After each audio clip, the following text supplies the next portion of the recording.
ஷானவாஸ், எல்லாமே சரியா இருக்கு. ஆனா ஒரு அரசியலுக்காக அங்க பீகார் தேர்தல் களத்தை இந்தியா கூட்டணி பயன்படுத்துது அப்படிங்கிறத அவர் முன்வைக்கிறார். எங்களுக்காக பேசுவதற்கு யாரும் இல்லை, நாங்கள் தான் பேசி ஆகணும்.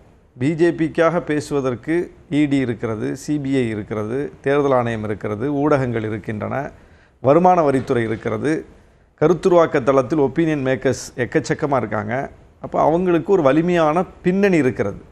ராகுல் காந்திக்கு யாரும் இல்லை. பேசுவதில் உண்மை இருக்கணுமேங்கிறார் அவர். உண்மை இல்லைன்னா நீதிமன்றம் ராகுல் காந்தி வைத்த குற்றச்சாட்டின் அடிப்படையில் இன்றைக்கு அதையெல்லாம் ஏற்றுக்கொண்டு தேர்தல் ஆணையத்தை நோக்கித்தான் கேள்வி எழுப்பியிருக்கிறது. தேர்தல் ஆணையத்துக்கு தான் உத்தரவு போட்டிருக்குது. 65 லட்சம் பேருடைய பட்டியலை வெளியிடுங்க. வெளியிட மாட்டேன்னு சொன்ன தேர்தல் ஆணையம் எப்படி வெளியிட்டுச்சு? ஏன் வெளியிட மாட்டேன்னு சொல்லிச்சு முதல்ல?